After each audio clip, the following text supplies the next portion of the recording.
Bismillahirrahmanirrahim. Alhamdulillahi Rabbil Alameen.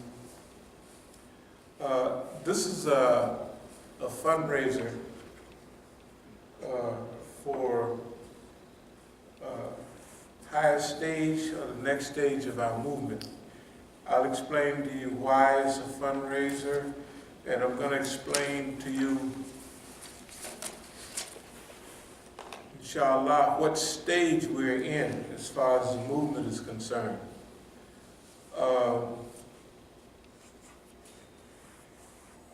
When I was coming up in Jahiliyyah, I made a study right away. It was just an unconscious study of the people so-called in the game. And one of the things that came up is why, after a few years, brothers would get to a stage to where they would almost quit. Like, in other words, you know, when you're in your early 20s, you know, you're full of fire and you get hit and you bounce back and you come back, you know what I mean? And in order to get your real stripes, you kind of had to bounce back, you know, because I was real young and I came up in the game, and the old timers were saying, you ain't been hit by it. I said, yeah, I just don't know, you know. But I had been already hit by more than them. But I noticed a lot of them, man, when they would get hit hard, at a later stage, they would kind of give up. In fact, one of them, I used to like this guy. He was from Richmond. He used to, you could tell his age because, remember in the 40s, they would have any detective or suspense movie, the gangster or the people would have a safe behind the wall picture. So this guy's name was Ed Adams. He was out in Richmond. He was dark-skinned, sharp old Negro. He was big and blow. He'd come in at night talking, and he'd be talking about us because we talked to him back. He said, yeah, these young niggas, I got my hose, and I stick my little thing in her, and she come, you know what I mean? These other young jokers got things like a Coke bottle. They don't do nothing, you know what I mean? And so that's just the talk. That's the way people talked. It wasn't like antagonistic. That's just people bragging. So his other friend was, we called him Dirty Harry, Harry Wynn. He had a shoe shine parlor and something else, a jukebox in his joint. And sometimes we'd go out on the other side of town and hang out with him, and he'd have a little blow. It wasn't that good, but that was a main stop for, you know, a lot of the big hustlers. And so, both of them was from Richmond, and so the police kicked in Dirty Harry's door one day, and he said, don't stop here. Go up to Ed Adams' house, that's my connection. That was the joke. It was actually almost true. That's almost what he said, technically. And at that time, Ed Adams was his friend, they both old timers, kind of slowed him down a little. And I know he, because I was a youngster, a real youngster at that time. And so I saw him at the club one night, and I gave him the day's take, you know, it was late at night, so it was about 12,000, you know. That was a lot of money then, to help him with his case and everything. But it might have helped a little, but he passed away. I looked at, and I definitely look now when I go out there. Why did old timers after a while they lose their, you know, a new rubber ball, you throw it down, it bounces back, you keep doing it, and eventually it might lose some of its elasticity, and it don't bounce back. So when I was overseas, making a comeback, now, a comeback is a big deal in the game, you know. That's why I like that Willie Jolly thing, a setback ain't nothing but a setup for a comeback. Because the government always hitting you when you get big, and you gotta make a comeback. Or usually you're gonna go to prison for a while, they're gonna knock over a lot of your stuff. You have to have the ability to come back. Or you have to have the ability to put enough away ahead of time. That's why in the late 60s, I had my friend, I think I mentioned it to y'all, that when he went down to LA to get a package, I gave him twice the money, and I told him, get double the package and go bury one of them. This is a feeling I had from history.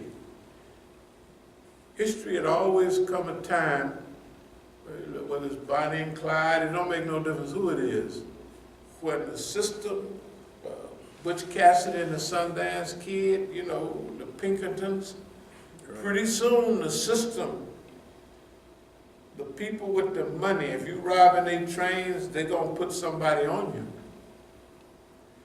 And eventually they're gonna zero in on you, because that's their job, to zero in on you. Okay, when a system zero in on somebody, usually that's about it.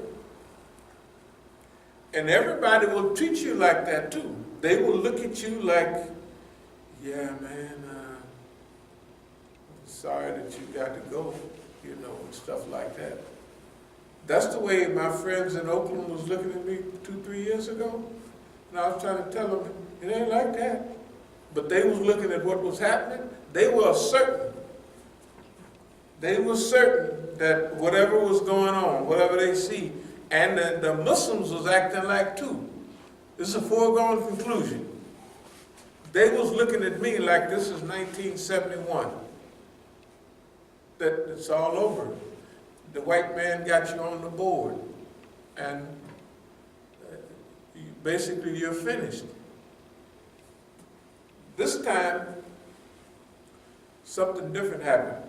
I was going out there just the other day, and then I got this in the mail. In fact, I just got it yesterday. That's why I called you and I said I was sticking around. I had the van washed and packed. You can see it down there, sprinkled with fresh water and everything. But this is only $2,888 from the city at 5045 A Street. I'll show you that. You could, I made a copy, that's for you. Okay. Now remember, we didn't talk about this stuff for quite a while.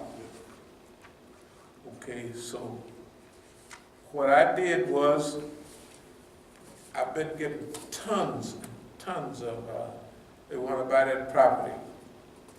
So developers want it, evidently. And we're not going to sell it.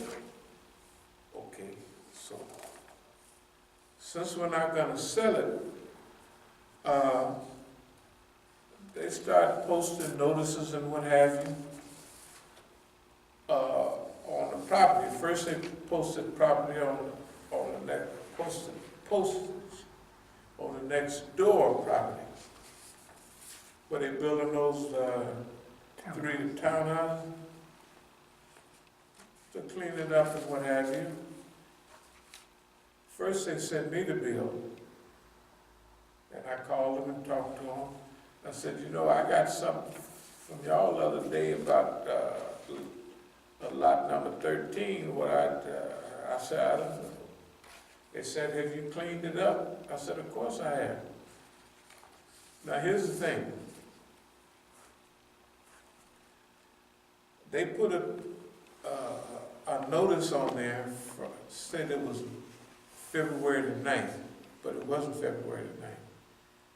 But I happened by there and got it the first day because you could tell the stick and everything, and it had rained 2 days before. It was nothing, you know what I mean, wet. They just put it there.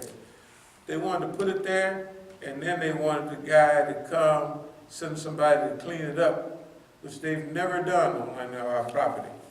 But so, here's what I did. I went around there and I cleaned the lot.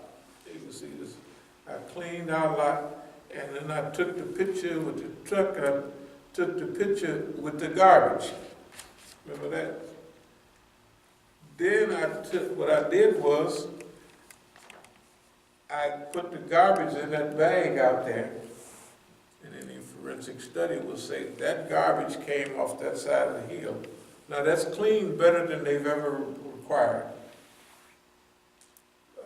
They just want you, they used to say don't have no overhang, no overhang off onto cars. You know what I mean, during the spring and the summer, So I cleaned it up. Then I came back the other day, and it was, they had cut down some of the stuff, and then they sent me that bill. I knew it was going to be a bill coming, but I didn't know what it would be. So what I did right away is, I didn't take a picture of my property down there, which that drainage ditch, half of that drainage ditch belongs to us. We have two lots, a lot where the house is, the driveway, and part of that drainage ditch. I asked the city that I wanted to build on that. And they said, you can't build on it. But they're using our drainage ditch. That drainage ditch goes right into the sewer. And I pay taxes on it. Before we bought the property, it was no charge that the city makes on that because they kept it clean because it was a drainage ditch. When I bought it, I think I done paid 2 fines on that property. And they put, anyways, forget about how much stuff they did. Now, our property right across the street, if y'all know, there's a tree that, this part of the property belongs to the city. Right next, property right across the street. All this, where I cut the grass all the time, that's ours. But over here, this big old tree fall way over on our property. They don't ever come and do nothing about it. They don't say nothing about it. And I don't say nothing about it. Plus, their property ain't clean, and it belongs to the city. Now, just to be safe, I also took pictures.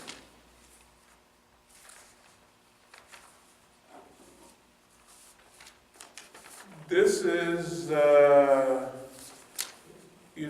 5021 8th Street. That's those other new apartments down here.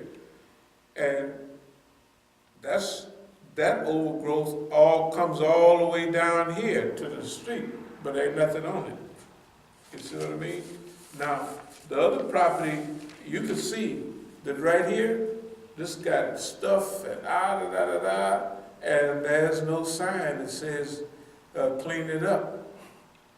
And it grows, see, this is growing all the way almost down. If we didn't cut it, this would be overhang on the street. But there ain't nothing on there. That's 5019. This house is next door to our property over here, 5045. This is probably 5055. And this property here, look at this property and look at all this growth. That's a lot next to the house at 51st and 8th Street. It ain't got no sign on it. It ain't got no cleanup. It ain't got nothing. So I took pictures of all the other property on the street that was in bad shape. You see what I mean? And the city didn't put nothing on theirs. Whatever the reason is, they're gonna have to explain it in court. I'll probably pay the fine, but I'm going to, we was talking about suing them anyway. Also, that last $3,000, $3,050 we paid over there. They said all they showed was a little piece of paper right here, two little pieces of paper that was down in there. You know what I mean? Like paper, something, the grass and grew around it, and they say that's why you owe $3,050. Now, I don't have no job. We don't have no income here. And the government in the last 3 years, last 5 years, have stolen thousands of dollars. That's just in Oakland. I mean, and the fines here and there, and all that, I mean, they'll be rolling in and see, for them, for us, a $20,000 fine, 25, that ain't nothing. They just pass you the bill, say pay it or you lose your property. That's out there. It's all other stuff. All of my Section 8, they didn't work that well. I haven't got no Section 8 check it. I don't know when. Social Security, they just pulled all of that. I wasn't Social Security. What is it when you're disabled, which I am? Huh? Yeah. So here's what I'm saying. The reason we're having a fundraiser now, the reason we are saying stay here a little bit later and redo, put that on a CD, a DVD, so I can copy it by the hundreds, and I'm taking them with me. I'm taking them with me because this is another phase of what we're doing. But we're switching the phase based on historical reality. Now we're going out there, the stuff that they have done is so illegal that it don't, I could beat the case myself. But we're taking them to court directly. I'm gonna sue them for $50 million. And they've done look, if people was counting over the last 35, almost 40 years, they've stole that. I ain't talking about the dunya, when they would just take whatever money that was around and say, I think I showed y'all some stuff from when I was in jail in LA, when I turned myself in, and I had one slip that says $10,000, you owe the federal government. Well, the way that got that way is, when I turned myself in, and I got Johnny Cochran's card, I was going, so I had 25 grand. That was enough to get it started in those days. So I got a receipt when I was in my cell. It says we've confiscated $5,000. Now, what I'm gonna do about it? Said the police took it. Of course they did. They take it anytime they want because you're basically a nigger. And all that wealth you have, what are you talking about? When I go before the jury, they gonna look at me. Because, in those days, the FBI and all of them had a good reputation. So I told my partner, I said, man, bring me 10 grand, put it on the books for me. That $10,000 slip is, the brother put $10,000 on the books, and they said, well, we're confiscating that because of anything. We want you. So, I'm going to explain why we're fundraising, but I'm going to explain the policy of fundraising before we even go into the heavy stuff. Number one, we're starting the fundraising now. right now, before we do any suing out there, before we doing any suing when we come back here. But we're doing it for a different reason, and we're doing it in a different way. Remember we talked about the old timers, they would lose their elasticity. We used to have a saying, 95% of ability is stickability. Not how slick you are. 95% of ability is the ability to stick. This is like if you can fight a little bit and you fight a super big champion, but suppose you can take everything he can throw. What's going to happen to him? Eventually he's going to get tired. He's going to get tired. And then what's going to happen? You start to look good then because he can't defend himself. So our approach right now, and it'll make sense as we go along, is based on bounceability, stickability, and focus. And I'll explain to this, getting these DVDs is a temporary, but it's something we control right now. So I'm going west right now.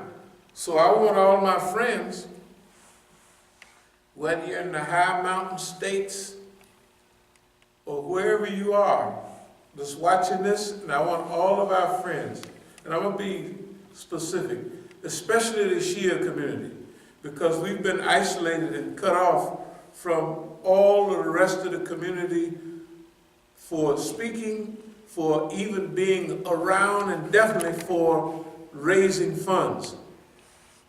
Definitely for raising funds. So, the old timers always lose the ability to go back to square one. So for me, for us, square one is back to those boxes right there. Because in some programs they say, man, you big time, man. I said, that's right. Why I do that? Because don't never get too comfortable with all this big intellectual floaty stuff. So what I'm doing right now, I'm copying them DVDs, and when I'm going wherever I'm going to have stacks of them. I'm going to be stopping off, but first of all, on the way there, I want our friends, where we opened our first masjid over on Wyandotte in 1982. I want y'all, you got my number right there.